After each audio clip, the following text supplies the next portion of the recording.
Hi everyone, thank you for joining us for this webinar on the economic impacts of pipelines and the arguments that FERC misses that we must raise, led tonight by Spencer Phillips and Sonia Wang of Keylog Economics.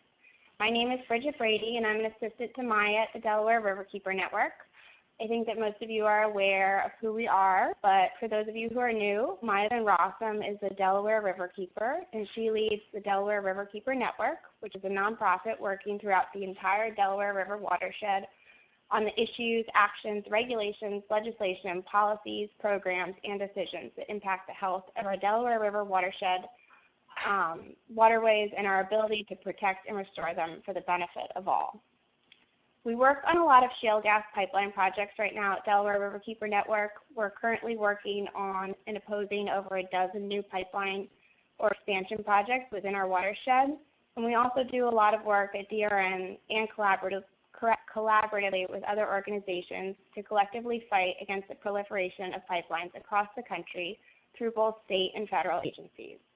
Tonight's webinar is the third in a new series that the Delaware Riverkeeper Network is hosting on the most effective strategies and tools for communities working to defeat shale gas infrastructure. The concept for the series came out of a collaborative discussion with other community organizations and legal thinkers working on these issues, including Spencer and Sonia. The goal of the series is to share some of the most effective strategies being used to defeat pipelines and other infrastructure projects by some of the leaders working to fight shale gas infrastructure projects through their advocacy, legal, political, and economic expertise with those fighting these battles in their community.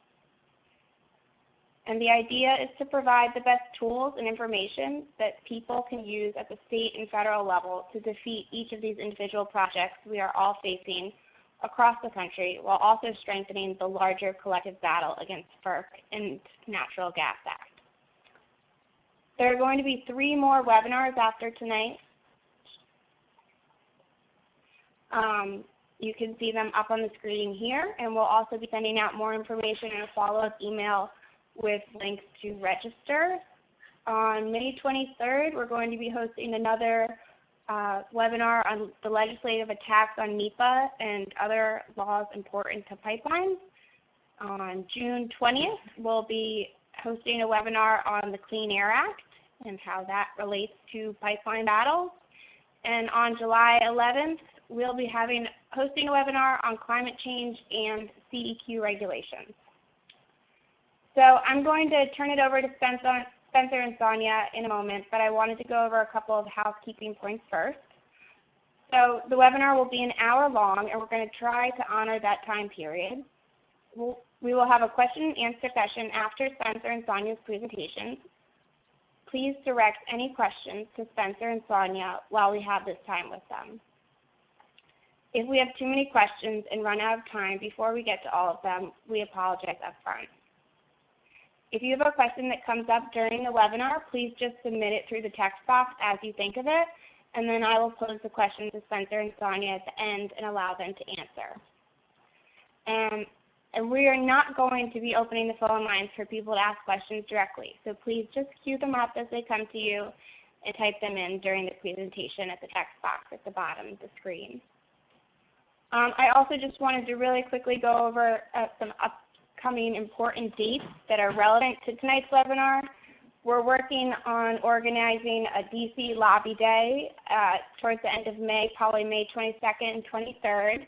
Which will be an opportunity for people to go and talk to their senators and ask them to oppose the restoration of a quorum at FERC until Congress has investigated the abuses of power and law that the agency has inflicted on our country and communities, and to put in place needed reforms, as well as to challenge Trump nominees to the vacant FERC commissioner seats, and to use Senate hearings to grill nominees Trump advances. Okay. We're also going to be recording tonight's webinar to share in the near future, and we'll be sending out a follow-up email with all the info on the webinar series after tonight, as long as with a link to that recording.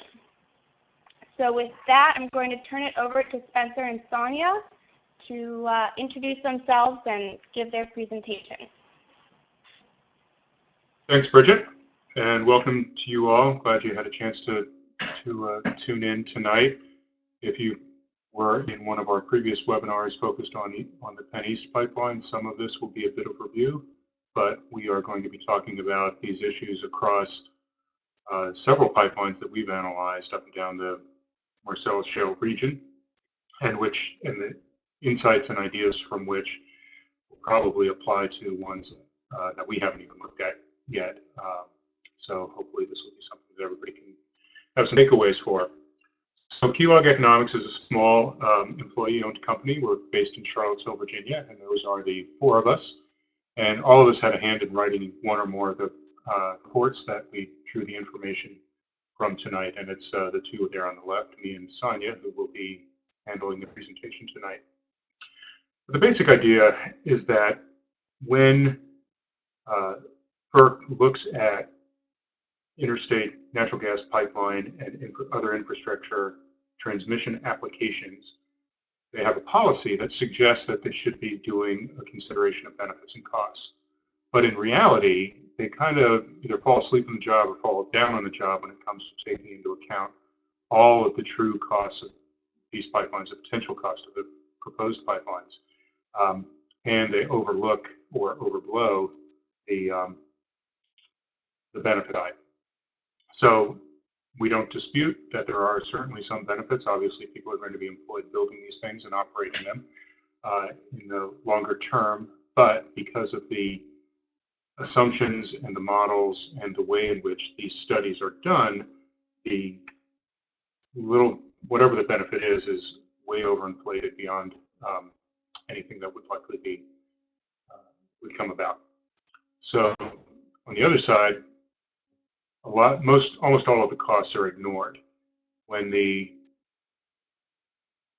FERC tells the or does its analysis of benefits and costs. It assumes that if all of the easements have been purchased, which is to say the interest of the landowners who are right on the pipeline have been satisfied, or if at least they've accepted an offer and closed on an easement with the pipeline company, FERC assumes that there are no more what they call residual adverse impacts. So if you live in the property right next door to the property that has the easement on it, your interests don't count. If you live down the block, if you live within the evacuation zone within the high consequence area, your interests don't count unless you're on the right of way. Or if your business might be affected in some way and you're not really anywhere near the pipeline, your interests don't count.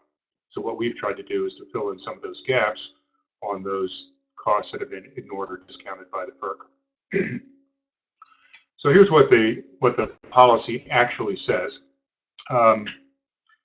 It's that it relies exclusively on information supplied by the pipeline applicant to provide information about the benefits and about the costs. And it actually, I have in bullet points down at the lower part of the screen, sort of the summarized version of it, but I'm going to read for you what the FERC policy actually says about the message that it's sending to the applicants.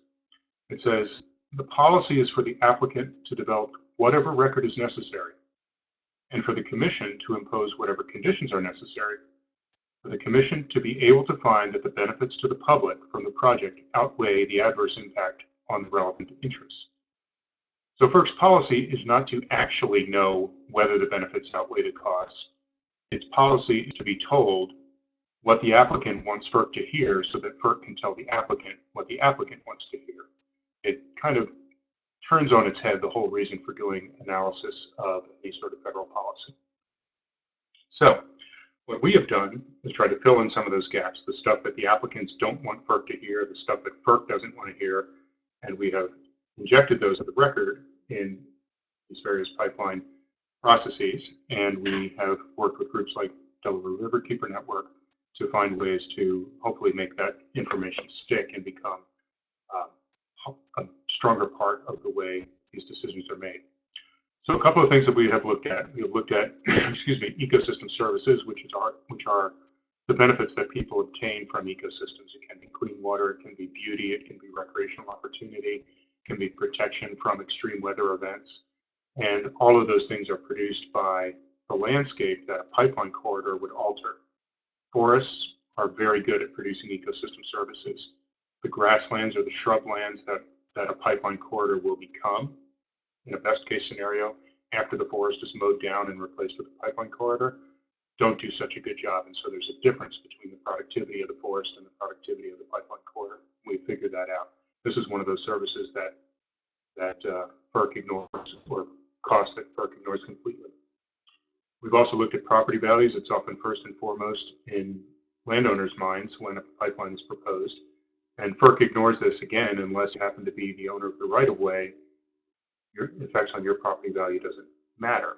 But if you are living near a pipeline, you are living with the possibility of either being incinerated or having to evacuate your home at any time of day or night. And that can affect the enjoyment that you have for your home, or the well-being that you feel in your home. And when you go to sell it, as long as the new owners are aware that there's a pipeline in the neighborhood, they're going to be offering less money for it, or they might not be buying at all. And so that has a detrimental effect on property values. PERC gets this wrong. They have put out several industry-sponsored studies, or they rely on industry-sponsored studies that are poorly wrought that mistakenly conclude that there's no effect on property values from pipelines. Another issue that we have included is the social cost of carbon. Social cost of carbon is the total effect of carbon dioxide emissions or their equivalent across the globe, and climate change affects sea level rise, it affects drought, it affects rainfall patterns, and there are established ways for figuring out how much that costs per ton of carbon equivalent that is emitted as a result of the presence of the pipeline. FERC ignores those costs entirely. And then finally, there are economic development implications. That can be where there are businesses that are either putting on hold or pulling the plug on expansion plans. I've heard this directly from business owners and managers in the Atlantic Coast Pipeline. We've seen it through surveys of other recreation and tourism business in particular. It can also happen when economic development can be dampened because with a pipeline, a community may become less attractive aesthetically. It may become less attractive from a safety standpoint. And people will decide to locate somewhere else. And so that if they're retiring, or if they're an entrepreneur, or they're a digital nomad, they're going to go someplace where they can be comfortable, where they can be safe, where it remains beautiful and not under threat of this sort of development. And those dollars, and the dollars that are spawned by the expenditure of those dollars, are going to go to other communities. FERC ignores that idea, and all they focus on is what the pipeline companies tell them about how many jobs and how much income is going to result from building the pipeline, operating the pipeline, and in their view, reducing energy costs. So these are the four areas where we have focused, and we have focused on them to different degrees for the different pipelines. And I'm going to turn this over to Sonia, and she's going to let us know what some of those costs can amount to in various pipeline examples from around the Mid-Atlantic here. Thanks, Spencer. So we looked at, like Spencer mentioned, those four main costs, and I'm just going to briefly go over kind of what we found. So this is just an example of ecosystem services. What we did was we looked at the land cover, and then we looked at how it would be impacted with the pipeline and after, so what kind of land the pipeline cuts through. So this is an example from the Pennies pipeline. So this is our 6-county study region that runs through Pennsylvania up through New Jersey, or down through New Jersey. So it's just an example of the different biomes we analyze. So for the pipelines we've looked at, you can see that there are large losses that occur when you convert healthy, intact ecosystems, and these are largely going to be forests, to barren land for pipeline construction. The one-time costs measure the initial loss during construction, while the annual costs on the right measure ecosystem value lost each year while the pipeline is operating in the right-of-way. So we did not end up measuring ecosystem service values for the Eastern System Upgrade Project, or the ESU project, just because these changes already occur in areas that are already modified from the previous natural land cover. So when you see these NAs further down in the slides, they're They're just, they just mean, you know, there's different data for different pipelines and different things that we analyze. So this graph shows numbers from the Penny's pipeline again. We estimated the losses in the right-of-way. As you can see from the bottom, we look at a wide range of ecosystem services that range from aesthetic value, climate regulation, recreation, to just name a few. So another thing we did look at is aesthetics and visibility. We found that a major component of lost ecosystem service value is aesthetics. Alongside the dollar value estimates, we've also done visibility analyses to map how much of a pipeline corridor would potentially be visible from any point within study regions. And so this is just an example from the Roanoke Appalachian Trail Club down from the Mountain Valley Pipeline. They extended our analysis by having an architectural design firm, Hill Studio, produce visualizations of what the Mountain Valley Pipeline corridor would look like from several iconic points, such as Kelly's Knob and these images along the Appalachian Trail. And so these and other concerns have led the Appalachian Trail Conservancy to come out in opposition to the Mountain Valley Pipeline, because as you can see, it would create a very negative scar along one of the best trails in America. We also looked at property values. This is a map of parcels from the Penny's pipeline. Again, this shows the right-of-way and the evacuation zone in yellow, and the right-of-way is that salmon band, or it's a very thin red band, the smallest that you can see. And these are the areas that we estimated property value impact. So the land value that's lost in our 5 pipelines that we analyzed, we did not do it for the Atlantic Sunrise Pipeline just due to data constrictions, but we took estimates from existing independent studies, not the studies that FERC highlight that have no property value impacts, and we looked at how the pipeline would depreciate properties in the right-of-way and evacuation zones.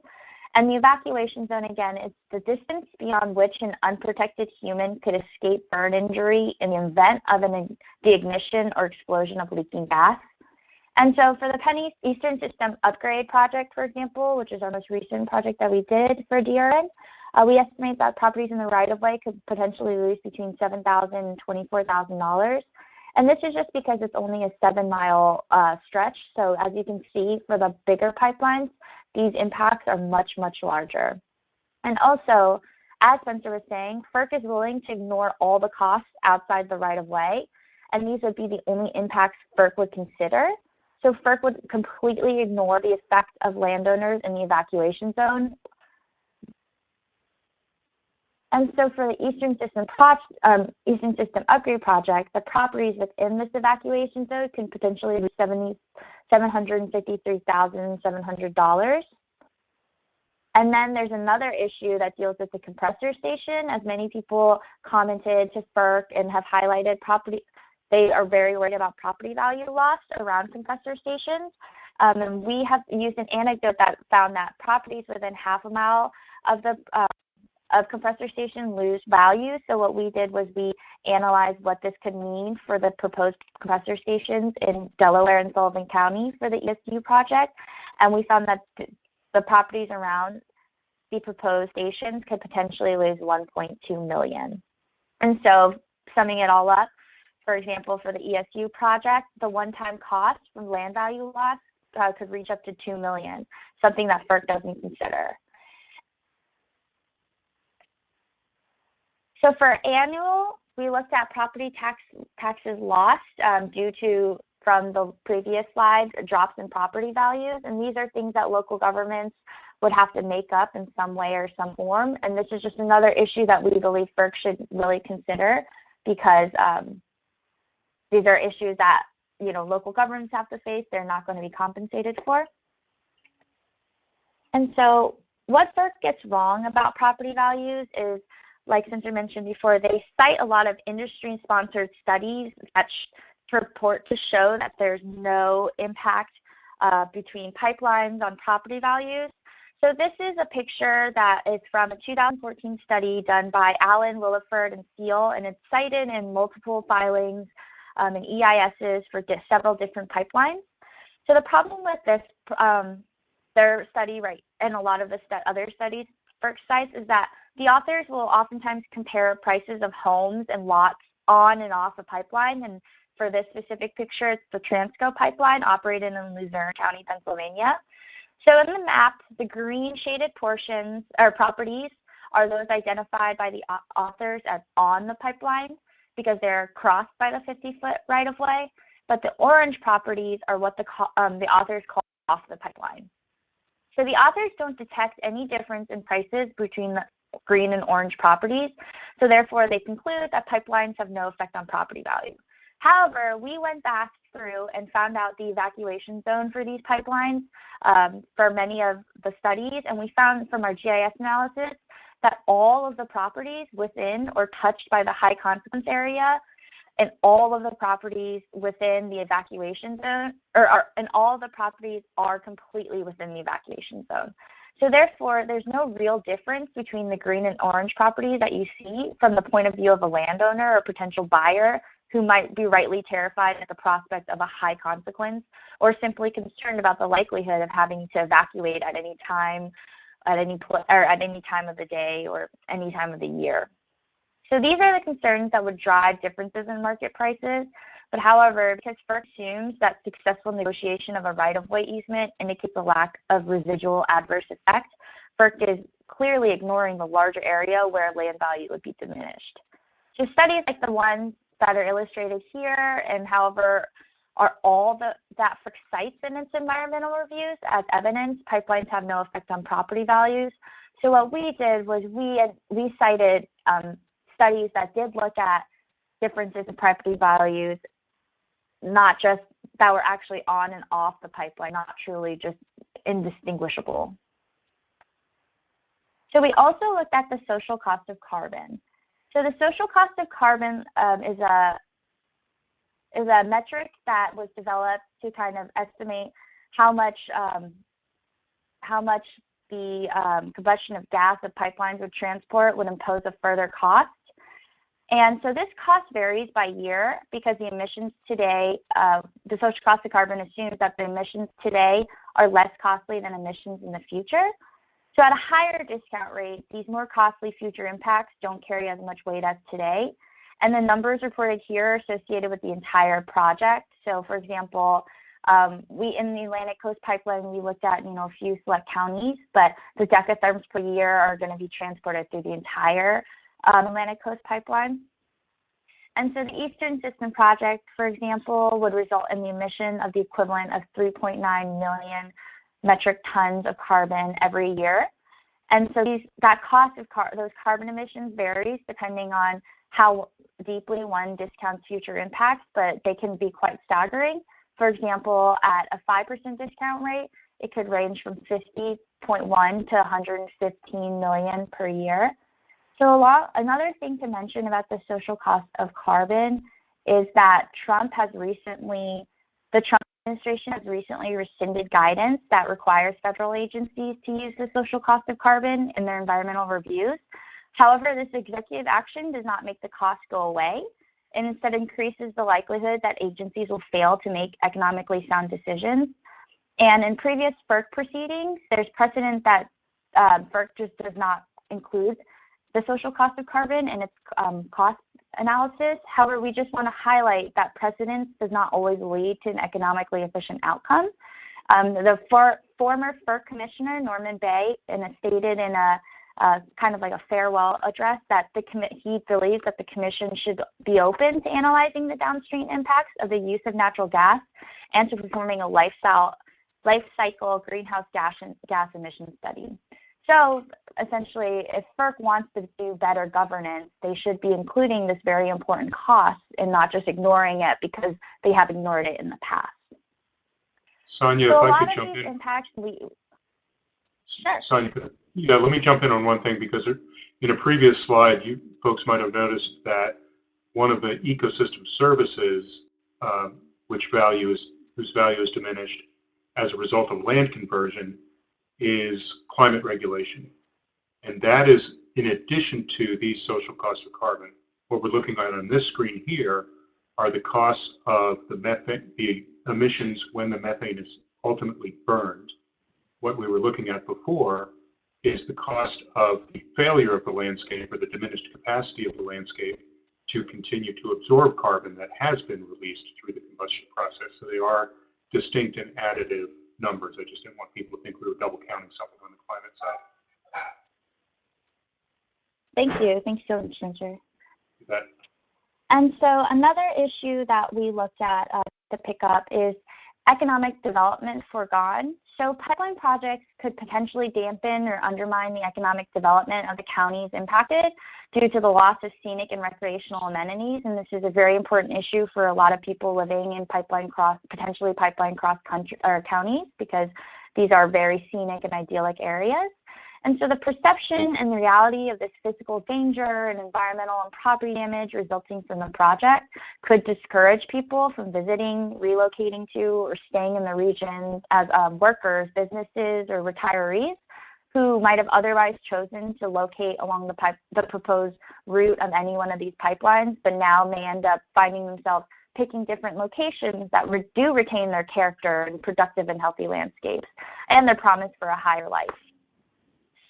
So what we did to estimate economic development losses, we used scenarios. So we looked at statistics from the counties, and we decided, okay, say there's a 10% decrease or 5% decrease in the rate of growth, what this could potentially mean and for the counties impacted by proposed pipelines. So for example, if the Eastern System Upgrade Project were to cause a 5% decrease in recreation and tourism spending from 2015 baseline, the project could mean $47.2 million less in travel expenditures each year, and those missing revenues would otherwise support 745 jobs, $22.1 million in payroll, and $5.7 million in state and local taxes. And along similar lines, we also looked at what this could mean for retirement income, which is an important economic engine that could be adversely affected, as well as entrepreneurs and choosing to start new businesses or move existing businesses to the region. So if the ESU were to cause a 5% reduction in the growth rate of these important economic engines, there could be an annual loss of roughly $7.5 million. And so for each cost measure, there are some differences due to differences in geographic scope, assumptions, to lesser degree methods that we've incorporated in new literature. But we just want to place emphasis that these are scenarios that FERC should be considering and looking at, and maybe they should be looking at how their citizens are saying in their comments they're being affected by, businesses, and if they're already losing customers, which is something that they just seem to ignore altogether right now. Thanks, Anya. Beyond the things that we felt that we had sufficiently robust data to base estimates on, we also read about other possibilities, anecdotal kind of information, concerns that showed up in comments and from citizens or from local governments, and also some things where the jury is still kind of out on waiting for some more scientific health epidemiological kind of research to find out what some of these effects are. And so there are public health effects that have been suspected. There are associations between the location of compressor stations and the location of people that are having more problems with headaches and nosebleeds and sleeplessness and anxiety and asthma exacerbations and so forth. And so it is likely that there will be some uptick in adverse health outcomes for people in that, is bad enough in and of itself, but there's also economic costs associated with that, treatment, lost work, possibly premature mortality, and lower productivity for the people who are affected by the emissions, particularly around compressor stations. We also consider and discuss in our reports community service costs that might ensue or accrue as a result of either the construction or the operation of the pipeline. Heavy equipment and just simply traffic control and so forth. There could be issues, there could be expenditures by local road and highway departments that are sometimes promised to be compensated by the pipelines, but other times sort of poo-pooed and they don't really show up in mitigation plans. Law enforcement, so that's directing the traffic. You're going to have itinerant workers coming in and out of communities, and kind of like with the fracking fields themselves, that can be an issue. There have been upticks in various kinds of lawlessness that requires additional expenditure of local funds for law enforcement. Fire and EMS, obviously, being a former volunteer firefighter myself, I know that preparedness is 90% of what you do. And so even if the pipeline is never going to blow up in your community, you have to be ready for the pipeline to blow up in your community. And that means a level of training, a level of equipment, a level of just planning and coordination with other agencies that you might not otherwise have to do. And then water quality monitoring. This has turned into a major issue that a number of groups have been working on, such as the Dominion Pipeline Monitoring Coalition, just looking at the fact that sometimes state and local governments don't have the resources to do water quality monitoring. When you're putting through a pipeline on steep slopes, and you're going to have a lot of opportunities for erosion and sedimentation of streams, somebody's got to monitor for that water quality, know when there's erosion and when there's release into the streams of sediment that's above safe and accepted limits, and then there might need to be remediation or water treatment costs. Those are all things that are likely to occur, but again, we just didn't really have the information that we felt we could use to establish estimates. So we are really talking about low all estimates from what we did put dollar signs on. Just sort of as an example on the public health side, if you were to look at those associations I talked about with different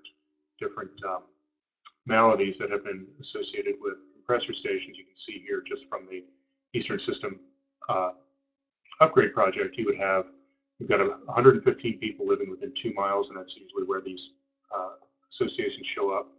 104 people experiencing odor events, which means sort of the unpleasantness associated with the emissions, respiratory impacts, sinus problems, headaches, sleep disturbances, other neurological disorders, and that may not seem like a lot of people, but if you're one of those people, that's going to seem like a bigger deal. And for compressor stations that are in more densely populated areas, the impacts would be that much greater. And then we've already kind of talked about community service costs here. We won't repeat them. So finally, what we have done, because we've looked at a number of things that may seem like they're sort of apples and oranges, there are definitely costs that occur during construction. So there are one-time costs. There are reductions in asset value, so the home prices drop, and that's a one-time event. And then there are other things that occur year after year. Every year there's not a forest, you're experiencing the loss of the ecosystem services that the forest would have provided, that the grassland or the shrubland is not doing as good a job at providing. Every year that you don't have the tax revenue from the asset value that was lost at the beginning is a year that you're accruing more of a loss. So the way economists make these apples and oranges comparable is to turn them into net present value calculations or present discounted value calculations. And so we did this for each of the pipelines using guidance from the Office of Management and Budget, which says what, every year they say, well, this is the interest rate to use, or this is the interest rate to use for various numbers of years into the future. And as you can see here, there's these numbers can be quite large. The Atlantic Coast Pipeline, for example, since I happen to know what the proposed cost of building it is, the asset value of the pipeline itself is going to be around $5.5 or $6 billion. Well, we only looked at 4 counties for the Atlantic Coast Pipeline, and the total annuitized value, if you will, of the costs that are going to be imposed within those 4 counties is almost the cost of building the entire 550-mile-long pipeline. And other places like the Pennies, for example, where we did look at the entire pipeline, you're looking at between $13.3 and $56.6 billion. And the range, of course, depends on some of those different assumptions that Sonia talked about on the social cost of carbon. There are ranges of impacts on property values from different studies that we've used. We're looking at what the range could be. And so some pretty serious costs. And these are 5 projects out of more than 2 dozen right now that have been proposed for the Mid-Atlantic sort of Marcellus Shale region.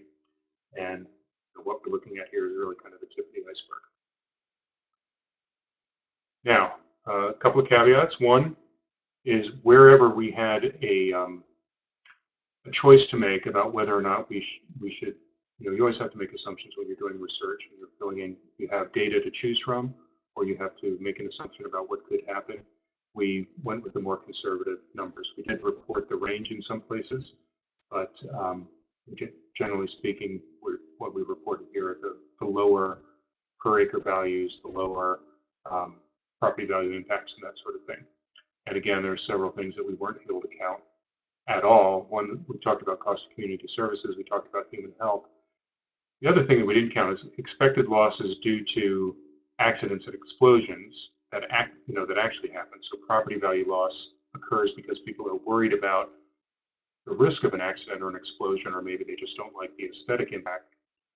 When the explosion actually occurs, there would be further damage that happens. There would be further emergency services that are used, further possible loss of life, and those all have both physical, human, cultural, social, as well as economic implications.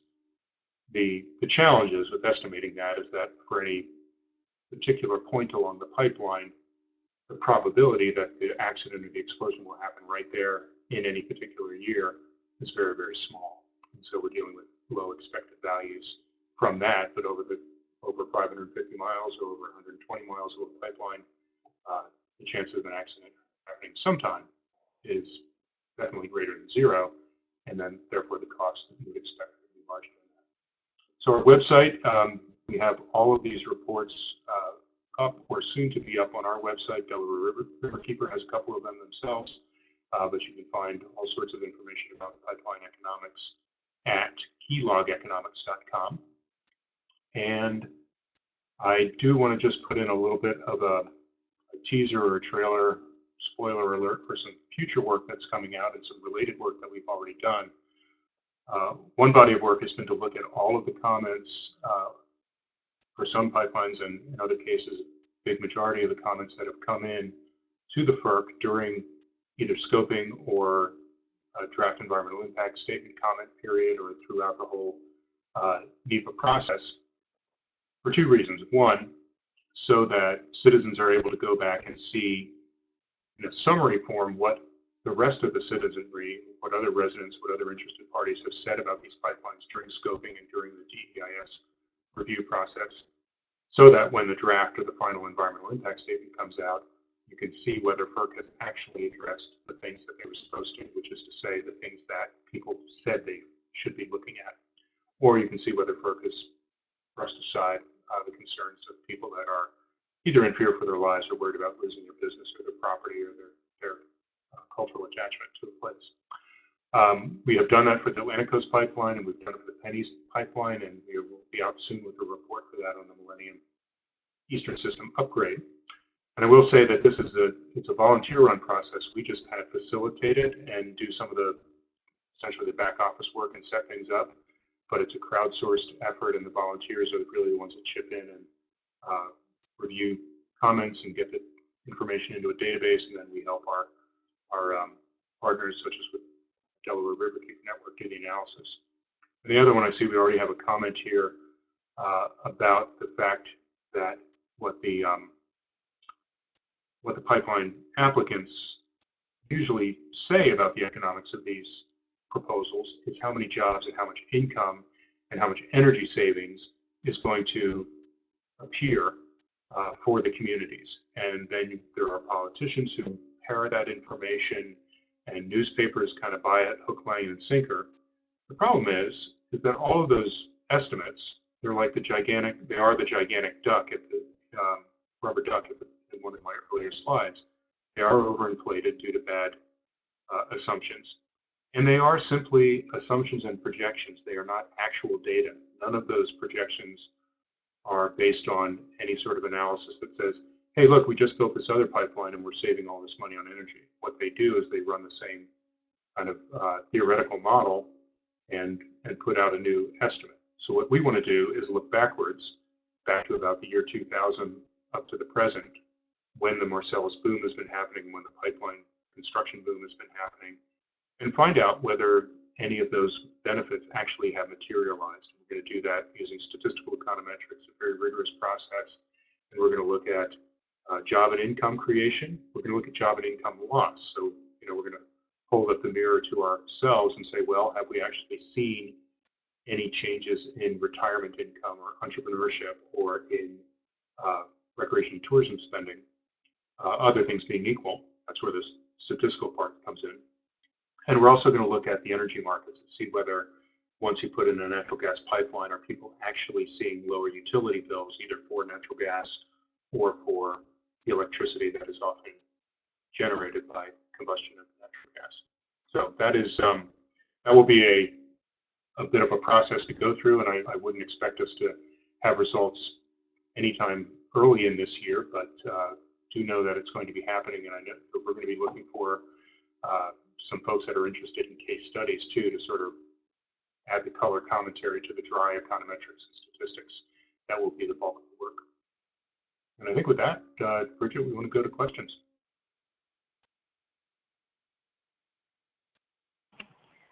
Great, Spencer. Thank you guys so much. That was great. So I think you've covered the question about the local jobs. Is that correct? Was that an answer to that? Let me read the. Sure. Yeah, that's. So it says the industry allow. Yeah. Oh, I see. Yeah, well, the localness of the jobs is a piece of that question, and I think it's a really good point to raise, because it's one thing to say, well, there's going to be, on the top of my head, from the Atlantic Coast Pipeline, there's going to be 34 jobs involved with operating this 550-mile pipeline. Well, those are mostly going to be people sitting in control rooms near Richmond. They're not going to be people in Nelson County or Augusta County actually doing, maintenance. I mean, there's not some guy sitting with a valve turning the things on and off. It's done remotely. And so they are not likely, the long-term jobs are unlikely to be local. And even many of the construction jobs, which you would think could more likely be, the thing is it is a more specialized type construction, and there's likely to be more people coming either from out of state or certainly from out of the area, working on one pipeline for a while, and when that one's done, they'll go work on another pipeline. It's not as though the pipeline construction represents a whole new industry that's going to come to, Northampton County, Pennsylvania, or something like that, and stay there. It'll be more than likely a bunch of workers from somewhere else who will come there. Certainly, they'll drop a few dollars in the gas stations and the hotels, but then they'll be gone. Most of the income is going to go back home to wherever they are. So the local jobs and local income are going to be smaller than we have been led to believe by the studies that are put out by the pipeline companies.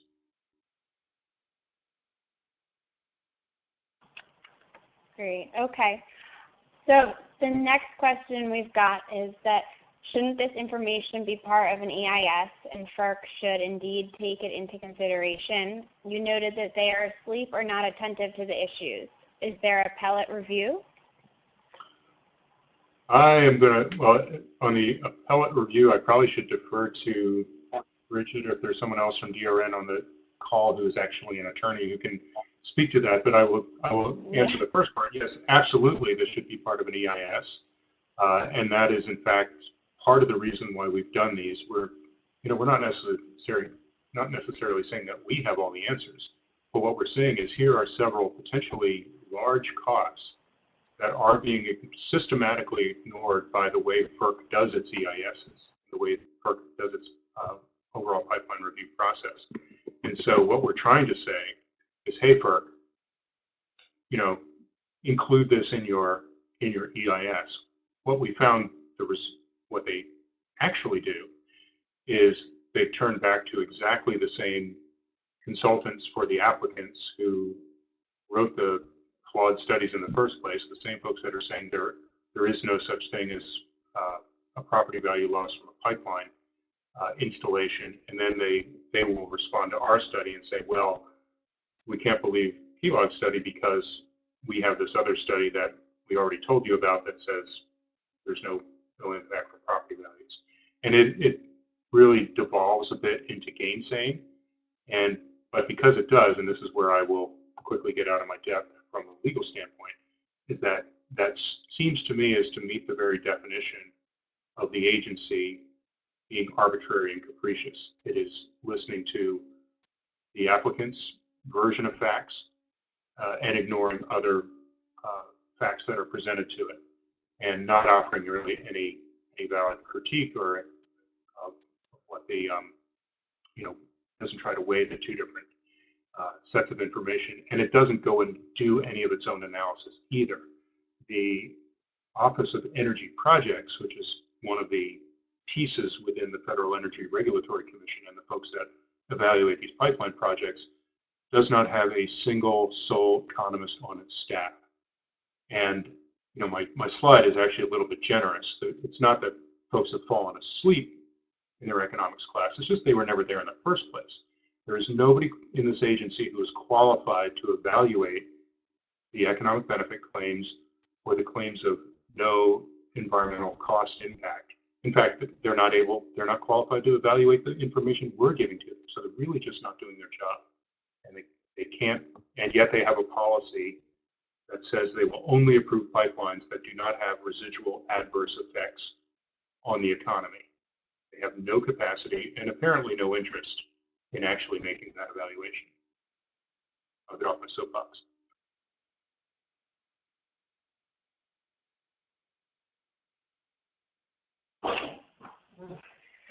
Okay, Anybody great. want to weigh in on the appellate question? Unfortunately, we don't have any of our staff attorneys on here tonight, but we could take that back to them and include a response in our follow-up email that will come out tomorrow or in the next couple days. But no, I don't feel equipped to answer that. I'm sorry. Okay. The next question we've got is, are there any cost analysis or comparisons on solar-powered arrays in lieu of the 47 new gas-powered plants and all the new pipeline costs and loss of values that would entail? Not quite yet, but very soon. Actually, there'll be one.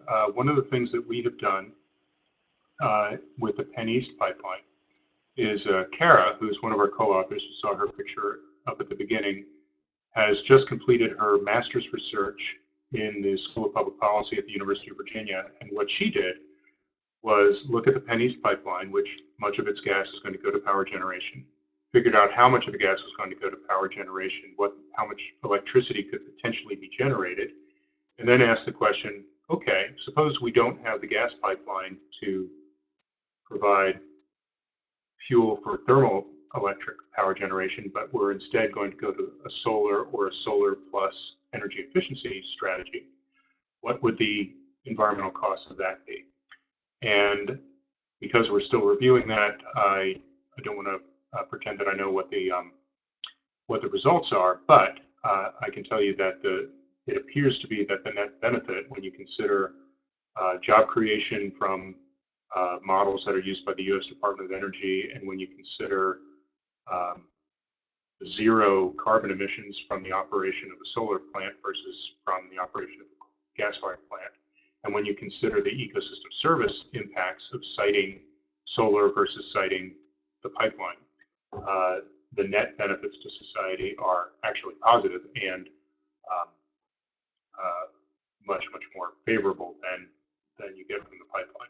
The one thing that's interestingly is very different is that a pipeline is a relatively small number of acres that are taken relative to the solar plant, but because there are all kinds of places where you can put solar facilities that are already degraded in some way from an ecosystem services standpoint, say on top of a landfill or on top of a roof or on a brownfield, you can really minimize those impacts. And then when you start throwing energy efficiency measures, which is the cheapest energy you can get is the energy you don't have to use in the first place. So home insulation, appliance upgrades, all that sort of stuff. If you combine that with the solar, getting a lot more jobs from the installation and the operation of the facilities, and you're getting a lot less environmental cost associated with it. And it's what we'd love to, run that model for other pipelines down the line. If you have a particular one you're interested in, to let us know, and we'll see how we can do that.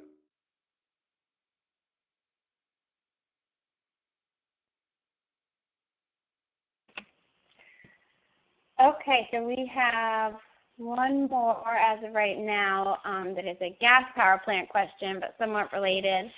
Somebody is asking how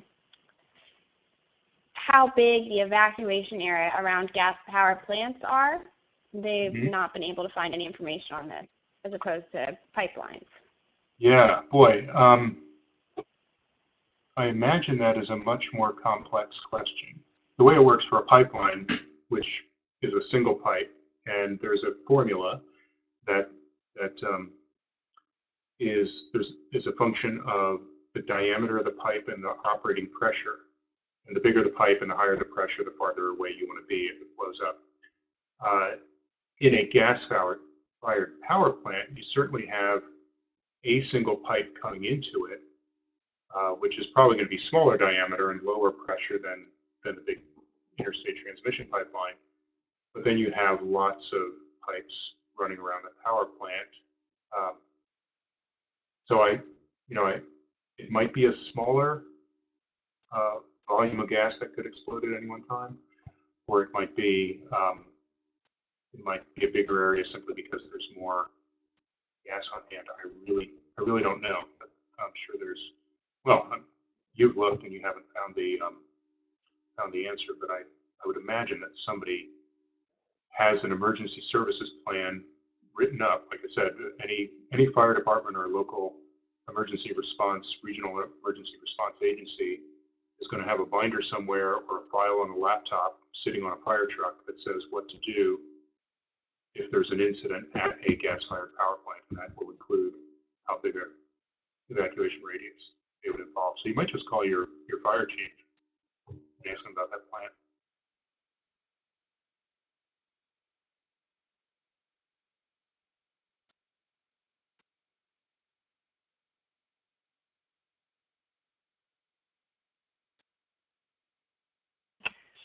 All right, we just got one more question in. This will probably have to be our last for tonight, but Lynn is saying that jobs are the big issue in New Mexico. This is what industry dangles in front of us. Also challenging is the land where extraction is happening is remote and not valued for land sales or tourism. Instead, the land is valued by Native Americans who value the land as sacred and ignores the negatives and touts the economic benefits of jobs. How would you suggest we could be more effective in combating this industry? Are there studies that provide data around aesthetics or cultural value? Yes, definitely on the aesthetics, although given what you've said to set this up,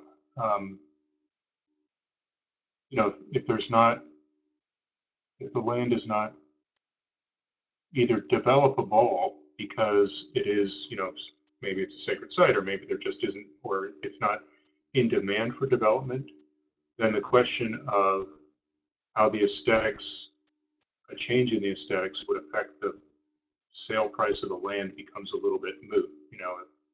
If there isn't somebody who would potentially buy the land, the fact that they wouldn't buy it for as much is kind of a sort of question. However, there's a piece of environmental economics that talks about what we call passive use values, and that includes option value, which is what one might be willing to pay to have use of the resource or the land in the future in some way that has been used in the past. And so one thing I've learned working with tribes around the country is that cultural attachment and the desire to have the land available to be used in the same way for children and grandchildren and further generations is very, very important. I wouldn't say it's always either necessary or easy, or maybe sometimes even appropriate to say that, okay, well, there's a dollar value that's associated with that.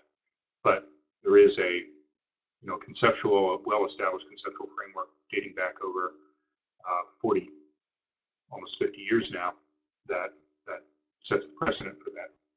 There's also bequest value, which has a lot more to do with the future generations, and there's simply existence value. There's value to me sitting here in Charlottesville, Virginia, of, say, the Grand Canyon or the Bears Ears National Monument, neither of which are places I have ever been to, but I want to know that they're beautiful and they're preserved.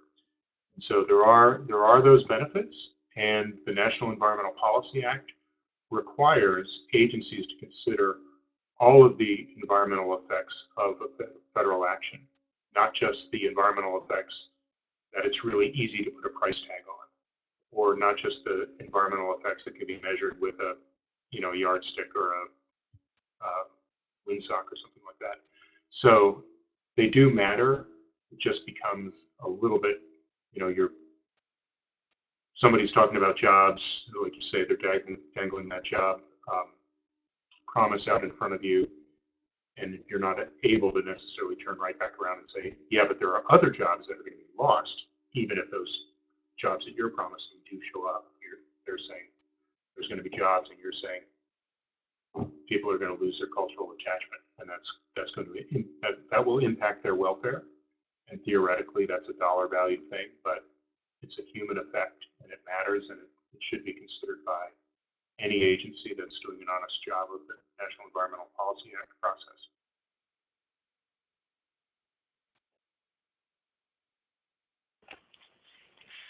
Okay, great. Thank you guys, Spencer and Sonia, so much for that wonderful presentation and Q&A. I think we're going to try and wrap it up with that. We're coming right up on 7:30 now, so that was perfect timing. I just wanted to give everyone a heads up that we might be trying to squeeze in an additional webinar to the series on how to meet with and lobby your legislators in preparation for the DC lobby days that I talked about a little bit earlier that are coming up at the end of May, probably the 22nd, 23rd.